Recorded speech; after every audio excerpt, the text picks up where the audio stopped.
Excellent, starting. Sergio, for practical combat, I have here a very important person that I wanted to interview for a long time, Dan the Wolfman. Many of you guys have asked me to interview him. You guys have many questions. I also have questions, and now we have the honor to have him here. How are you, Dan? Bien, gracias. ¿Y tú? Buenos tardes. ¿Cómo estás? Bien, bien. ¿Y tú? Good, good. Thank you. Lo siento, lo siento. Español muy poquito. Oh, but that's good. Eso bueno. Eso bueno. That's good. At least you can communicate, the basic level, which is good. Gracias. I can hear a little bit when it's slow, but you guys often, most of the Spanish community, they with their friends. Slow down, Ricardo. Slow down. I'm trying to pick out little words here and there. Excellent. Hey, Dan, we have many questions for you, especially your martial arts background, and your channel now is booming. Before we go into that, I know that you are having a promotion on a DVD. I'll plug my channel right there, Catch Jitsu. I might rename it a Dan the Wolfman soon because I'm going to do live streams. But yeah, my DVD, I have a 4.5-hour Combatives and Street Jiu-Jitsu DVD, Combatives and Street Jiu-Jitsu on BJJ Fanatics. It's the biggest site. Once you buy it, you own it, you put in your code, you can stream it anytime, you can download it anytime. It's only 2 gig total. So I take at that time, now 35 years, there's 34 years of experience in bouncing in real world. And I put everything together for real world situations because it could be a drunk uncle, it could be a guy road raging, a push and a finger in your face is different than a shove, is different than a punch, is different than 5 guys with bats. You have to be able to respond up and down the force continuum and respond appropriately and legally and accurately. And that's what my experience I teach people to and about awareness and fence concepts and 15 most common attacks. So I think I have the experience to teach a lot of things that will help people in situations. And just the sport kickboxing guy, everything, if you're just a hammer, everything that doesn't require an elbow to the face and a knee to the head. That's true. Not every situation requires that. If you're a sport jiu-jitsu guy, what are you going to do? 5 guys in a bar surround you, you're going to sit on your butt and say, don't even get in my guard, bro. Now we do sitting guard like an infant. They sit down like you get kicked in the head. You have to be able to respond up and down. And so do kickboxing, do jiu-jitsu. I'm not anti-kickboxing. I'm not anti-jiu-jitsu. But you have to have the right tactics and techniques for the right situation. And also to identify what situation you are in, because they mostly sometimes have a pattern, but people who are not trained to see it, they don't know how to identify or recognize them. Yeah, exactly. So a trained fighter, a trained martial artist, a lot of times they respond late. I take control of the situation right away with my wrist lock or a wakigatami or a Russian 2-on-1 or a throw, whatever the situation dictates. I know the right timing in situational pre-fight phases, different phases. So trained martial artists will respond late. And then sometimes they respond late and then they respond too hard once they finally respond. Where I'd rather dictate the outcome, dictate the fight in the pre-fight phase, or just as the guy's starting to clench his fist phase, or just as he's starting to swing phase. I'd rather go at the right time and dictate the outcome off the bat with control and fence and distance control and de-escalation tactics than a lot of trained guys. If you're only a kickboxer, you might respond late and then you might respond too hard. A jiu-jitsu guy might get clocked and respond late because he doesn't know how to put a fence tactic and de-escalate. Mm-hmm. So he's only on once it's already on, and maybe the guy is such a big good hitter or a sucker punch, it's too late then. It's too late. You're not a black belt anymore. You're a white belt now. You just got sucker punched. You're a white belt for 20, 30 seconds. Dude, and you better hope he doesn't have friends stomping your head in. So yeah, you have to be able to deal with things at the right time, the right phase. We're gonna put a link to that DVD here on the comment sections that you guys can actually click and buy it. I think it's worth it because I myself sometimes do videos, but they're not that long, so they won't have as much information as your video. which is what I like the most. It's a long time that you can watch it and watch it over and get to dissect it in parts so you can understand it better. Dan, tell me a little bit of your background experience, but before we go into that, what prompted you? What make you take martial arts? I'm the Karate Kid, baby. For Karate Kid? So I watched the Karate Kid, and people don't believe my stories. I always tell the truth, man. Go ahead. The next day at school, after seeing the Karate Kid, we're in line at recess, all lined up to go back in after recess. And this kid turns around, he starts messing with me, and a lot of kids picked on me because I was chubby. He front kicks at my groin, and I did wax on, wax off, and I blocked the kick. He looks at me, and I look at him, and our eyes get big, and like there's like a 10, 15-second pause. Then he kicks again, and I block it again, and he's looked like this, and he runs away. So I go home. I go, Mom, Dad, I'm the real Daniel, son. This karate shit works. Sign me up. And it wasn't karate. It was Korean karate, if you will. It was Taekwondo. But that's why I started training and doing everything martial arts. And I got picked on a lot, and I did a lot of, not only if they kept picking on me, kept picking on me, I let them say stuff about me. But if they said stuff about, my parents or something, or they were picking on someone else, I would ground and pound. I was a grappler back then. I would take everybody down. And nowadays, I'm not really a ground and pound guy, but I would take guys down and I would smash them. Wow. And I'm pretty sure that was even before the term what ground and pound existed. Yeah. Before people understood what ground and pound was. It was just instinctive for me to take people down, get to mount, and punch the face. So you got to be prepared for that. After that, I see your sparring. You have pretty much a really good kickboxing level. Where do you learn that? Because even you have given me advices of some of my sparrings, and they work flawlessly. So you take kickboxing. How did all that happen? I've done everything. To me, martial arts are all the same. I don't like the style for style stuff, but that's what people want to talk about. I started in Taekwondo. That gave me a lot of kicking and distance control. Distance control is a lot of what I do. People go, oh, that's no good because I'm not in the pocket doing kickboxing. I'm hitting at the Maya distance. I'm hitting them where they can't hit me. And that's the name of the game. Hit and don't get hit. And I'm exceptionally good at that. You have to see it's timing and distance. Timing is very important. As far as kickboxing, I've always dabbled in, Muay Thai. I've gone to Thailand 3 times. I've trained with various instructors.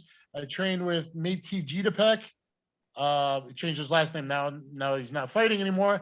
Métis, and that was in Michigan. I trained with a lot of different Muay Thai guys, including him. He's a Lumpini Stadium champion. With Santian Noe, trained for like 3 weeks in Thailand at his camp, and then going to like Fairtex and other gyms as well. Rest in peace, Santian Noe just left this world. And he was a great guy, and his kids there and everyone we trained with was great. So I've trained with some, high level guys. I've been to Thailand 3 times. I also was, 98. I was also going to like 97, 98, 99, 2000, going to JKD schools that taught Muay Thai kickboxing. But I'm also a huge fan of Dutch kickboxing. I think that's one of the best bases to have. I got a lot of my knowledge from Peter Arch's 6 DVD, before DVD, 6 VHS. The VHS set. Peter Arch. Met him in Japan a few years ago. Super nice guy. I got a picture with him. Looking at guys like Peter Arch and Ernesto Hust, they got it going on because Dutch kickboxing is really Kyokushin guys in the 70s in Holland saw the kickboxing versus karate fights, Japanese kickboxing versus Muay Thai fights.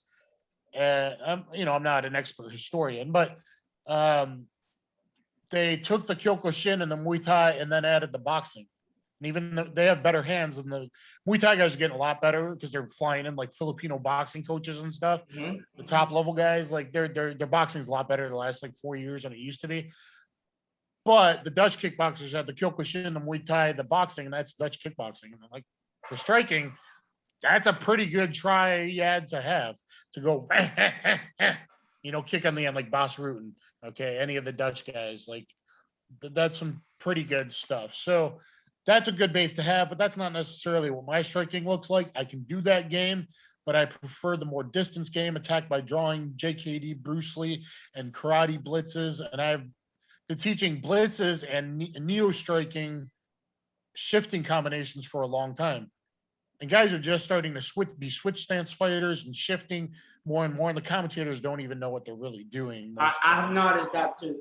I tell that to my students. Sometimes they don't understand what they are seeing or doing or understanding. And a lot of them are former UFC fighters. Yep. But they get stuck with what they knew at the time they trained. That was probably 5 to 10 years ago. Now we have more knowledge coming in. That's what happens.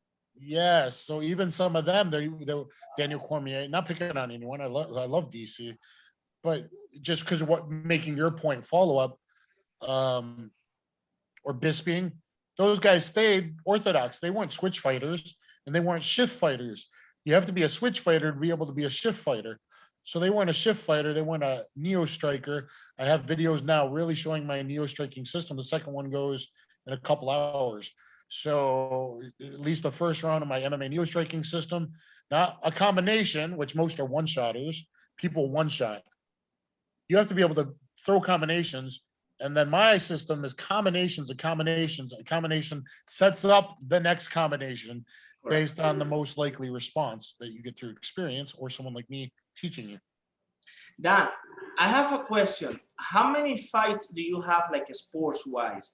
How many fights do you have? Because after that question, I want you to compare how those translate, because there is all this myth, especially this question is for the YouTube Spanish network. There is a big confusion. They tend to think that anybody you're gonna fight on the street that's gonna attack you is gonna be super difficult. And it could, but I'm just talking like bare hands, no hidden weapons, no multiple opponents, just one-on-one. I always tell the people, of course, the streets is difficult because you don't know what you're gonna find, what you're gonna encounter. And sometimes those wild punches and the chaotic situation is hard to deal with because you train perhaps to block a jab, a cross, bob and weave, or throw hands and punches. But I think you have a unique experience that you can share because I know you have fights on the street and you have trained with fighters as well. So how hard could you compare, let's say, a ring experience, let's say Muay Thai, kickboxing, to a street fight that you're forced to defend yourself, knowing how to fight on the ring? I always wanted to ask you that question. Well, beginners, you could be a beginner. A beginner to me is less than 3 years. Okay, so if you just done 6 months of kickboxing, everyone's like, oh man, you could just handle anybody. Still, the aggression and the different angles of wild forward aggression could still give you a problem because, like you said, you're used to these angles: jab, cross, hook, uppercut, overhand. So you could still lose. Okay. Now, once you get to intermediate level in martial arts, a functional martial art, we're talking kickboxing or judo or jujitsu or wrestling, like boxing. Now, once you're at an intermediate level, those guys are nothing. It's easy, man. It's easy. Once you're at an intermediate level, like it's pretty easy. It can still be a problem if you get sucker punched. Okay, you could lose bad, quickly, one-way highway. So you can't get sucker punched. You got to have awareness. You got to have street tactics. I teach in my DVD, fence concepts, putting your hands up, controlling the distance. So like, it's not watching 5 YouTube videos and now you think you're Steven Seagal or something. It doesn't work that way. Okay, it doesn't work that way. You have to train diligently, especially when you're young. You have to put in the hours, the mat work, the sparring, the live pressure testing, all of that. Now, on the lines of the punches, that's a very good point you kind of bring up, which I taught to a private student, new student in the park last night, and I have videos on. Some people will call that Bushido. What I'm teaching, and even I do medium, slow to medium speed, bare knuckle boxing training and kind of systema and whatever. But you're learning to not only roll punches off, okay, and you can see in my sparring, I don't get hit clean very often. And sometimes I get hit, but I roll it off and I throw an overhand corker punch. I call it over the top, boom, boom, and I hit them too.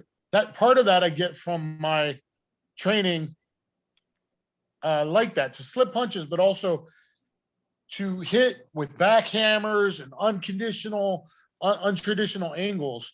And what you're doing is getting vision, eyes. Even Exactly. some UFC level fighters have bad eyes. You have to have good, wide open vision to line familiarization, like talk about like Kali.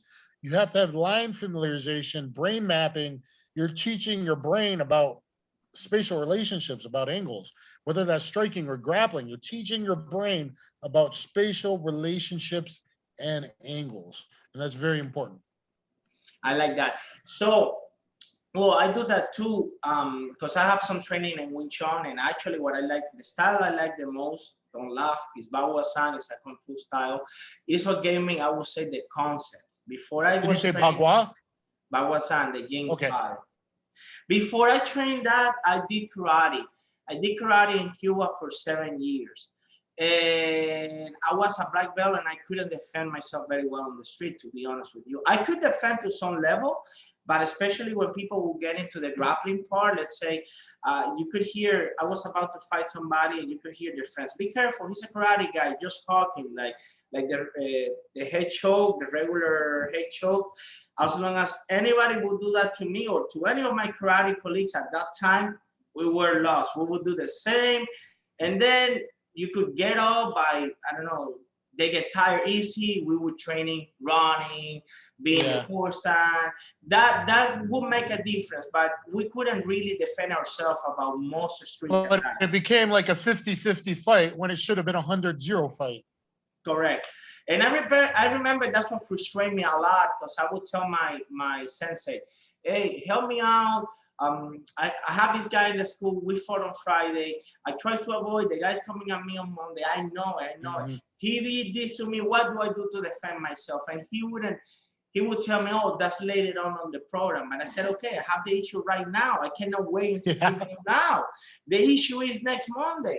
Anyway, after I trained Kung Fu, it gave me all those concepts that you're talking about. It did help me out to widen my pattern, my spectrum, to understand how to escape in some situations, especially grapplings. And that's my next question to you. You are a catch jiu-jitsu guy, but you're also a BJJ guy. How different they are? How do they help each other, or they don't? Which one you recommend for a person to start training? Could you elaborate a little bit more about that? And also, is that on your DVD too? Yeah, before we get there, you bring up a good point. Is you're not a martial artist or a fighter unless you understand all ranges of combat. So I don't care how your karate is or kickboxing is. If you get put in a headlock, you're in a clinch, or if you're on the ground. Sport jiu-jitsu guys now are only on the ground. What about clinch fighting? Some guy aggressive drives you into the wall and he's hammering your ribs and uppercutting you and hooking you. Like, they don't know how to deal with that aggressiveness and that range of fighting. You have to be well-rounded in all range of fighting, which is what you found out. Correct. So yes, in my DVD, I teach all that. Now, as far as catch wrestling and jiu-jitsu, yeah, I kind of got known right away as a catch wrestling guy, but the truth of the matter is I call my style catch jiu-jitsu because I really learned them at the same time. So starting in 1997, I started doing training with Dan Severn and also doing Brazilian jiu-jitsu and everything together. And I also trained with Shudo and Pancrase fighters, which is kind of Japanese style of catch wrestling. And I was also doing at JKD schools, official Shudo classes, which is kind of catch wrestling, kind of debatable, but really kind of, the Japanese catch wrestling style, not really caring about pins. So I've always kind of done both. And, even, the way I'm kind of more of a catch wrestling guy, I guess, but I'm not using the name to sell certificates. That's because that is my background and how I look at things. From everything nowadays is jiu-jitsu. They're taking takedowns and leg locks and neck cranks and calling it jiu-jitsu. That wasn't Brazilian jiu-jitsu or Gracie jiu-jitsu or Machado jiu-jitsu in the 90s. I know. Okay. So now everyone's just saying jiu-jitsu. But I was really way early in putting it together, the wrestling and the leg locks and the neck cracks and also being able to fight from your back, which a lot of catch wrestlers, as soon as they're on their back, they turtle and they get choked out. They turtle out of habit. They get their backs taken. If you look at the MMA fights, they get choked out. Or even in grappling tournaments or grappling matches, one-on-one, they get submitted really easily. Their submission defense isn't so good as suddenly as when they're not the one in the superior position. So, yeah, I also have and then I have a black belt from Judo, Gene LaBelle and Goker. So Gene LaBelle, going back to catch wrestling, old time, Lou Thez, Vic Christie, Ed the Strangler Lewis. So I really have a catch lineage, which people want to say I don't. Oh, that's pretty stupid. Oh, but I know you do. I know you do because I used to have a friend. He used to have a YouTube channel, and that was, I'm telling you, man, at least 5 years ago, he would tell me, you need to watch Dan's videos. You need to know. And I don't even know if you had videos at that time out, but he was already talking to you. He used to live in Chicago. Nick Mayers, that's his name. He used to talk to me about you. Yeah, well, that's good. Hopefully I get out there. And I was teaching a lot of the positions and a lot of submission options from various positions before a lot of other people, other than perhaps Eric Paulson. Catch wrestling and jiu-jitsu black belt as well. His background was more Shudo and under Nakamura, but kind of have a similar way of teaching as well, which beginners don't like because we're like throwing spaghetti on the wall to see what sticks. To us, we see a position and we see 15 different options. And so we don't teach for white, blue belts in jiu-jitsu. That would never work. Yeah, because you suck, it would never work. Don't tell me it doesn't work, because here it is. I have 10 narrated submission highlights as I travel the world as a brown belt in BJJ, brown belt under Goku and Gene LaBelle. And I'm submitting all these pros with stuff you say doesn't work. Well, it doesn't work for you because you suck, noob. And now they give out belts, blue belts in 6 months, purple belts in 2 years. That wasn't happening when I was training, and you used to be able to handle yourself. So, but catch wrestling, a little bit of difference. In that, to me, my style is about heavy takedowns, heavy riding, being able to control your body to move the other guy. You have to be able to wrestle the guy into submissions. That's true. So wrestling, moving him into submissions. So heavy riding and good understanding of biomechanics.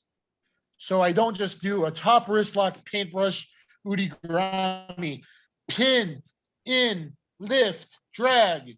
I don't have to do it 5 steps. I can go boom, and I can break the joint because I understand the biomechanics of said joint. Even if we're in a non-established position, I can catch transitional submissions, and I can catch, if it's a street fight and you had a knife, I can break that arm. I can catch it. I can really make it happen. It's not a show hold. Okay, I can rip it. There's some difference. I have a question about your YouTube channel, because I know your YouTube channel lately has been exploding and growing up. I know you want to bring a lot of different people, very famous people like Caddy Long, Don Wilson, Mark Damascus, John, and many more. So how are you planning to do that? Well, I just finally am listening to everybody. They've been telling me for years to do a podcast or do a live stream. So I'm going to start doing live streams on Sundays. And I already got 4 good guests lined up. I'll do another Q&A first, just to kind of feel the program out and let people get their questions to me out of the way. And then I got 4 good guests already lined up. But then there's bigger I want to get, like Kathy Long, people I've interviewed before, Don the Dragon Wilson. If I can get Mark Dacascos, late last night, check my phone this morning or last night, and on Twitter, I put a video I did with a Viking Samurai, cool channel about 80s and 90s action movies and stars. And he talked about meeting Mark Dacascos, and he liked it because I met him at Wushu, but I also know he was doing Muay Thai in the mornings at Muay Thai Academy, where I would teach MMA and Jiu-Jitsu on Saturdays for a while. If I can get guys like him or Josh Duhamel, that I used to be very friendly with, now he did Jupiter's Legacy, I think it is. I'm watching that show. It's a pretty cool show. I mean, some of their publicists will get in the way and stuff. I build up a viewer base. Nice. But I got 23,000 subscribers on YouTube. I'm growing pretty quickly. And if I can get bigger names like them to come on, who knows? Maybe that will lead me into even bigger and bigger names, which would be great. So, guys, I'm doing live streams, and the first little Q&A worked well. I kind of learned how to use the program. I watched the video today. It's pretty easy. So, you know, and I've interviewed a lot of UFC and Bellator fighters and one fighters. So if you're a fighter, you're famous, you're a bit of a celebrity, hit me up. Let me interview you. Or guys, viewers of your channel, you know some actor friend or someone that's really big in some field that's interesting to listen about. Let's do it. I used to roll with Joe Rogan for 2 years. If he can do it, maybe I'll stop being poor and I'll become a billionaire someday. Awesome. And the last question that I wanted to ask you, but at the same time I don't want to ask you. It's like I'm in the middle. I'm confused. It's the Aikido question. But okay, in case you don't know, I'm a big detractor of Aikido. I'm not a hater of Aikido, but I say it doesn't work. At least the Aikikai main Japanese streamline. Like I was the telling way you, most people train it doesn't exactly. work. What I've seen with my own eyes, and I can't tell you names, is people who went into Aikido, they trained very hard for many years, and they went into the street with somebody who has no training, was drunk, has not even self-aware, they slap it and they go down. So all that training went out of the window. I didn't see that happening to wrestling guys in Cuba. I didn't see that happening to boxers. I didn't see that to happen even to karate guys. I saw only that to happen to Aikido people. And every time I see they don't spar mostly, but I ask you because I know you have some training in Aikido. So your point of view is gonna be bigger than mine because you've seen it all. I haven't been in Aikido long enough to be able to tell. This is why I'm asking you. And I know the Rokas interview had a lot of controversy. Yeah. Most people know you are an amazing grappler, an amazing striker. You're not an Aikido guy purely. You know Aikido, but you're not an Aikido guy purely. Yeah. And that's why you pointed that out. Everyone thinks now that like I'm an Aikido black belt, Aikido instructor. I got my school, brainwashing, bullshitting everyone, and only Aikido. But I'm not. Well, why people come to me is because I happen to be exceptionally good at something most people think is very hard to do, standing locks. How do you do it? MMA fighters, there's jiu-jitsu guys, there's judokas, there's wrestling coaches. I have a video called Real Steven Seagal Aikido. And they're, those guys are all smaller. I'm like, what about the 3 bigger guys I'm doing it to? So all doesn't mean all, does it? What about the hundreds of guys I've done it to in bars when bouncing? So all doesn't mean all. You're just hating, and because most people hate because they suck and it's what they don't know. And all the people online, it's because they suck. Their opinions don't matter. Okay. Now, the way most I'm laughing because in my way, I'm like you. In my Spanish channel, I tell them like, sorry, your opinion doesn't matter. You are not important. You don't know what you're saying. And it doesn't matter, not just martial arts. We could talk about anything, but if I know barely nothing about it, because I saw 2 Facebook memes, doesn't mean my opinion really matters. And that's where society's been trained now. I got a cell phone. I look all day. Oh, I'm this. Hate him because they say to hate this guy. Really? Have you looked at actual studies like I do about anything?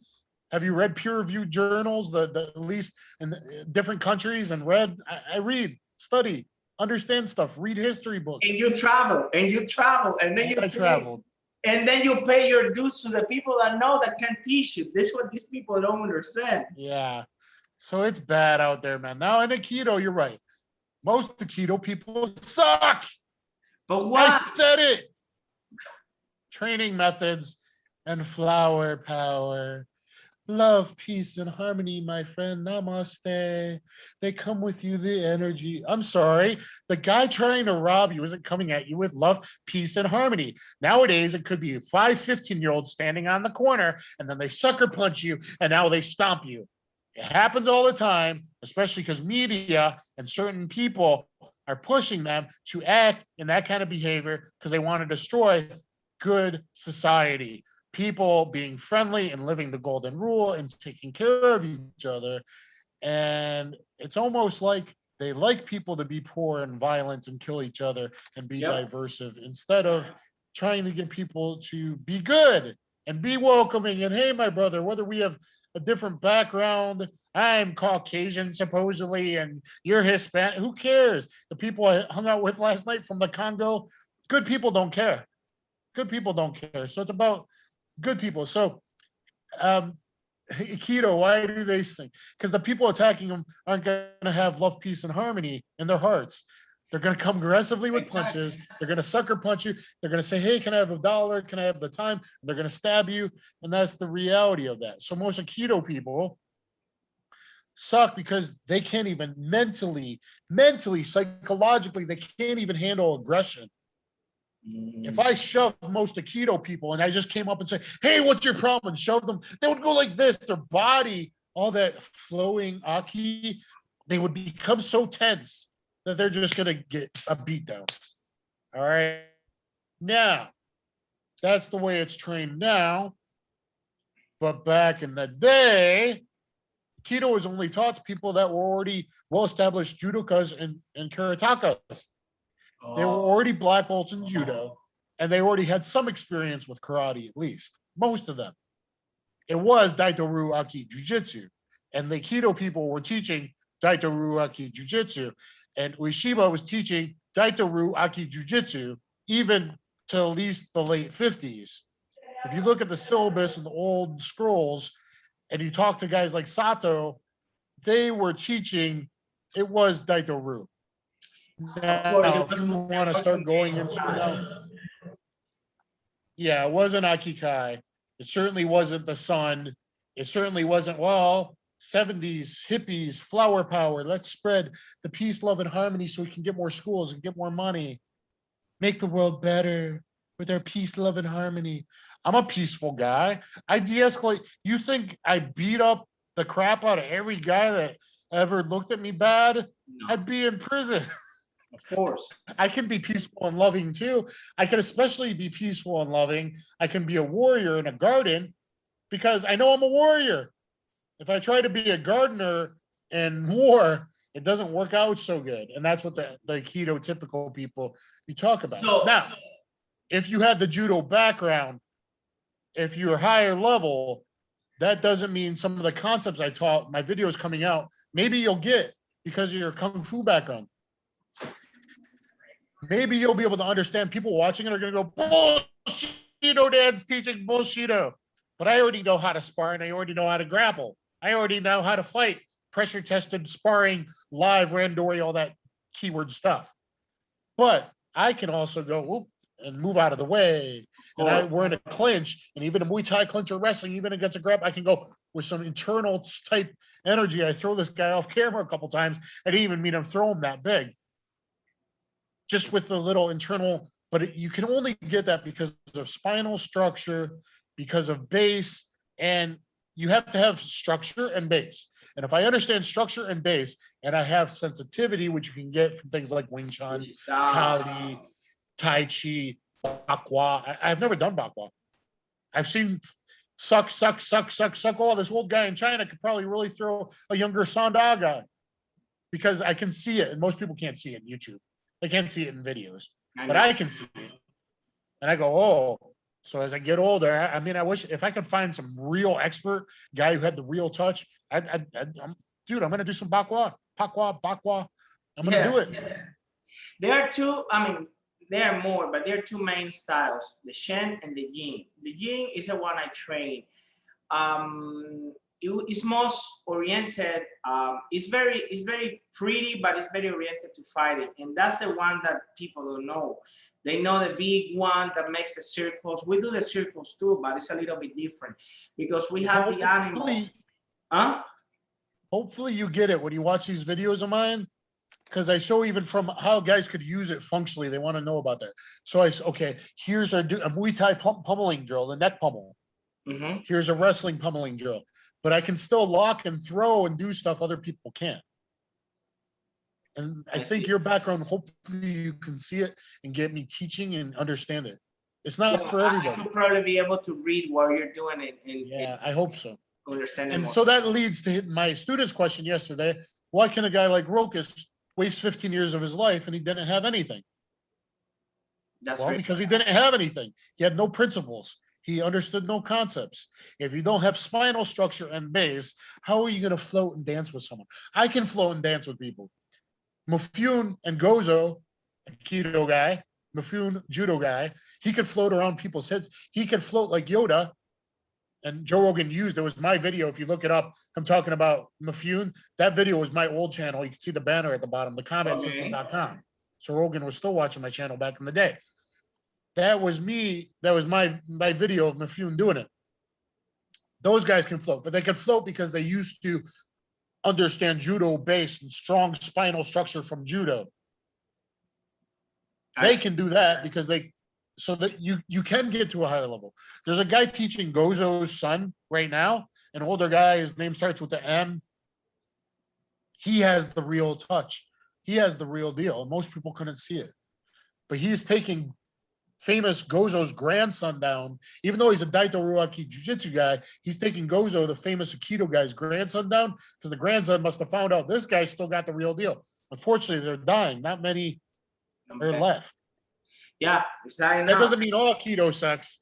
That means most people doing Aikido suck. These are two different things. Aikido's higher also level. The training mentality, like you said, the mentality plays a lot of factor, because when you look at Aikido, they have mostly all judo techniques like Ippon, Osotogari, Tai Otoshi. They have all the judo techniques, but they don't apply it the same way. And that's why the problem gets in. You have to have the background of the base of your foundation. I haven't said otherwise, and people act like Dan just says this and that and this works. But you have to have the base of the foundation to build your pillars on, to put your roof on. Now, you're older, you get disabled. I'm disabled, I'm getting older. The fact that I can go like this to some beginner Muay Thai guy and throw him around, that's pretty cool. Because I have this sensitivity. Oh, a base just shifted. He's throwing that knee, or he's pummeling an underhook, and I can standing lock. I proved it. I can do it. And other people can't. I know. You got to get the base. My friend. And that doesn't even mean all Aikido sucks. Yeah. What's that? The techniques could work, but you need to train and have a good base before making it work. That's what it seems to be. And those weren't 2 days a week, 1 hour class guys. Those are guys that they did. There's stories that's written about. They used to go behind closed doors, spar for 8 hours, and have black eyes and bloody noses. That's different. They used to get in bar fights. People want to have revisionist history. These guys were all about love, peace, and harmony. No, certain mentalities did switch after World War II, but they also had radical friends that killed people and went to China and did bad things. Like, there's a lot of revisionist. There's always revisionist history. That's why people should probably pick up some history books and think critically instead of stuff off Twitter and Facebook. And before they burn all the books like 1984 and Fahrenheit 451, people should open their eyes, like we talked about with punches. Open your eyes and have a foundation and understand your history. That's all about foundation. And you have to have a literal base. You have to have some wrestling and some judo background to even be a really good striker. I don't care how good a striker you are. If I can just run through your kick and you fall on your butt. Yeah, in kickboxing, you get back up. But if we're talking a street fight, buddy, we're in my world now. So you have to have good base with your feet and be wide and know how to shift your motion. You have to have that. You absolutely have to have that. And then I can apply, maybe like you see, I can do all my wrist locks and stuff because I have my base and my sensitivity where I can just I can parry punches and do stuff other people can't do. I agree with you, my friend. Thank you very much for the interview and the time. I'm gonna promote your channel on this interview so people can go see more of what you do, and hopefully people like buy your DVD, because that's where the money's at. That's where the information, the really deep understanding is at. Because it's like, I'm pretty sure it's gonna be like having you there, telling you what to do and what to what situations are the best to get away, what situations are the best to go preemptive, what situations is best I shared 16 real world stories to help people think about different stuff that can happen. Okay, my friend. Yeah, so thank you very much for having me. Guys, yeah, go to BJJ Fanatics, Combatives of Street Jiu-Jitsu DVD. If you guys would give my channel a subscription, Catch Jiu-Jitsu, or I might get renamed to Dan the Wolfman, I would really appreciate it. Look at my playlist. I have a Kung Fu playlist. I have an Aikido playlist. I have old videos on old styles. There's a lot there. I'm not just this or just that. No, you got to look at the whole and be open-minded. So they can really see what your channel is about, hopefully help you to grow and spread your message. Thank you very much, my friend. Thank you very much. Appreciate it. Muchas gracias. De nada. Okay, everybody.